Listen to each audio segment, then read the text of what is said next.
तर मित्रांनो, तुम्हाला माहिती आहे का लहानपणी तुमच्या माझ्यासारख्या लाखो लोकांसंग किती छळ केला गेलाय, तुमच्या भावनांसंग खेळला गेलाय, तुमच्या बालिश बुद्धीवर परिणाम केला गेलेला आहे, तुम्हाला रडवलं गेलंय, नाही माहिती? बघा, इस वक्त तुम जिस क्लास के अंदर खड़े हो वो बुलेट प्रूफ जरूर है, लेकिन पत्थर प्रूफ नहीं। नमस्कार मित्रांनो, स्वागत आहे पुन्हा आपल्या एका नव्या व्हिडिओमध्ये। तर मी तर आज माझ्या लहानपणीचा बदला घेऊनच राहणार आहे। अहो, या माणसाने किती छळ केलाय आपल्या लहानपणी। शी मिथून दादा, शी।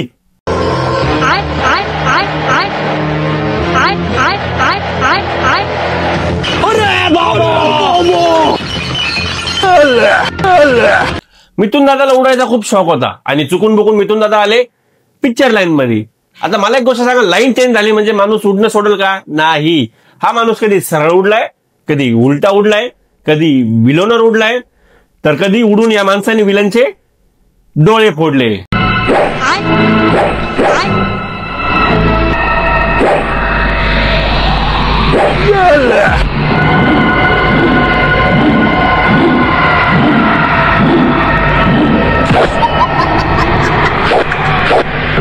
अरे जर डोळेच फोडायचा होता तर एवढे नखरे करायची गरज काय होती?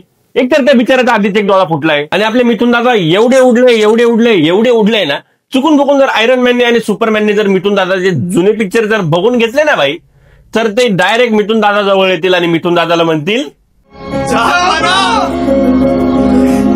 ग्रेट हो, कबूल करो। विषय हार्ड भाई, विषय हार्ड। आधा पादा कौन पादा, सबसे ताकत किसमें ज्यादा? मिथुन दादा, मिथुन दादा, मिथुन दादा।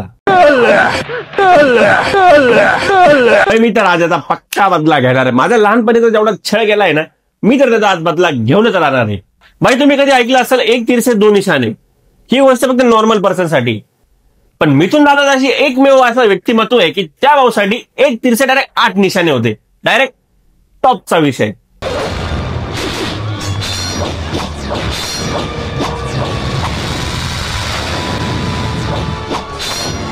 चलो भाई, देखो अब मैं क्या करता हूं।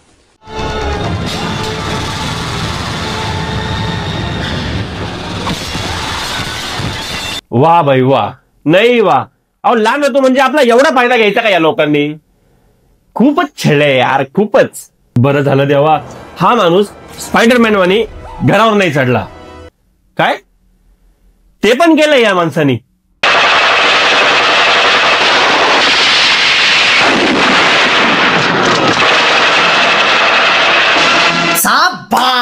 भाई, मी निशब्द झालोय। या माणसांनी माझा लहानपणी खूपच छळ केलाय, खूप। अरे भाई, एवढं ओव्हर कोण करता राव?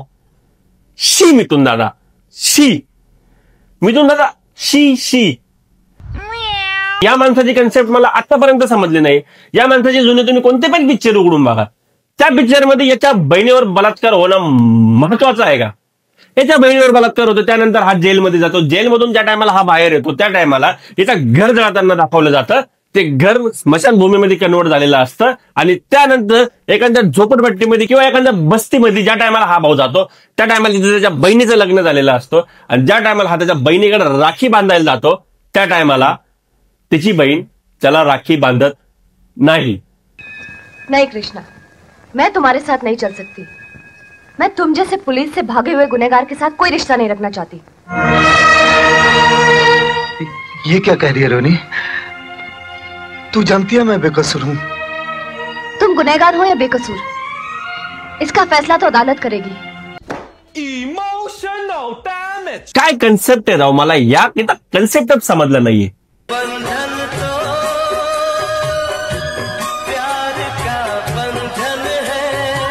भाईच्या टायमाला मी लहान होतो ना, अहो मी रडायचो या भाऊचे पिक्चर बघून।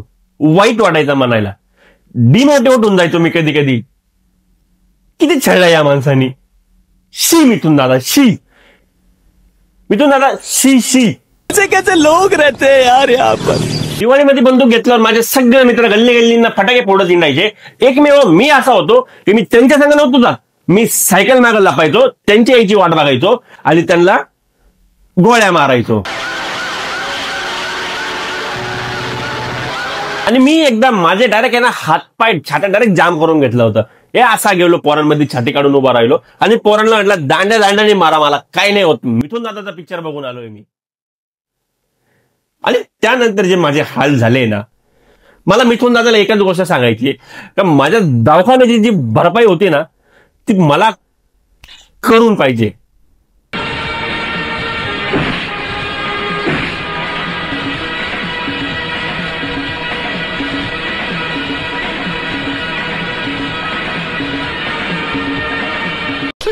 साले का खोपड़ी तोड़ रे.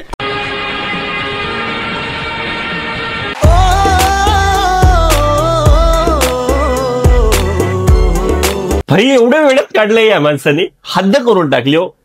शी मिथून दादा, शी शी शी. काही जे नॉर्मल माणसाच्या ज्या टायमाला झगडे होतात त्या टायमाला माणूस एक तर हाताने मारण, एक तर दांड्याने मारण, एक तर चाकू, बंदूक, तोप, रणगाडा. या भावनेत त्याच्यापेक्षा पुढचा कार्यक्रम वाजवलाय. टॉपचा विषय.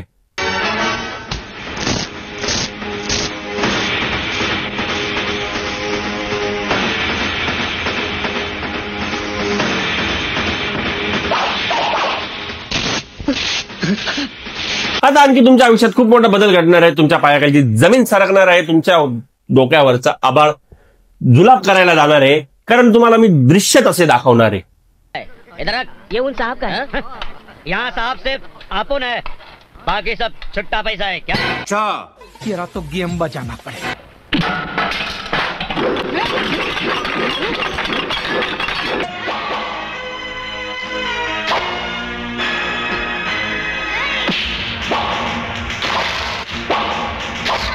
मी तुम्हाला सांगतो हा माणूस काय पण करू शकतो. हा माणूस जगातल्या कुठल्या पण गोष्टीला त्याचा हत्यार बनू शकतो. आणि चुकून बुकून जर त्याला हत्यार जर भेटला नाही ना तर हा माणूस आपल्या हातालाच त्याचं हत्यार बनवू शकतो.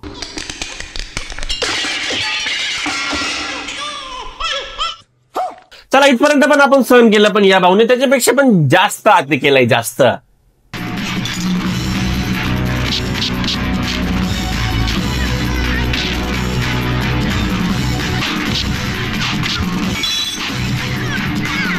आणि मला जर माहिती असतं ना का या उपकरणाचे एवढे फायदे असतात, त्या दिवशी रात्री मला आहे ना 4-5 जण मला मारायला बघत होते. त्या टायमाला मी तेच उपकरण माझ्या तोंडाला बांधून एका अंधारात लपलो होतो. मला जर माहिती असतं की याच्याने या पण गोष्टी होत्या ना तर तेच उपकरण घेतलं असतं आणि सगळ्यांना ना असं उपकरणाखाली मारलं असतं. आणि भाई ते पण या माणसाने उपकरणाने रक्त काढलंय त्यांचं. टॉपचा विषय. नाच करते काय. डेपोटी समोसा, नांदगाव, कॉलेज रोड यावाच लागतं.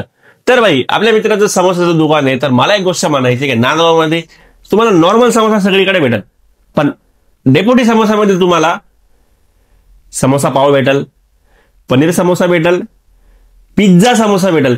तुम्हाला प्रत्येक वेगवेगळ्या व्हरायटीचे तुम्हाला समोसे तिथे भेटणार आहे. तर एकदा अवश्य भेट द्या. आणि तिथला चहा पण टॉप लेवल क्वालिटीचा आहे. तर एकदा नक्की भेट द्या डेपोटी समोसा. आणि आज पण मला रस्त्याने चालता चालता जर भाई एखादी ट्रक जर दिसली ना तर माझा मेंदू डायरेक्ट आहे ना भाई पट्ट्या चिपकून जाते आणि मला डायरेक्ट मिथून दादाची आठवण येते. आणि चुकून बुकून दोघी साईडला तर ट्रक जर राहिला ना भाई मी डायरेक्ट थपक्यात मध्ये कुदून जातो आणि दोघी हाताने डायरेक्ट अडवण्याचा प्रयत्न करतो. भाई विषयच नाही. व्हिडिओ बघा.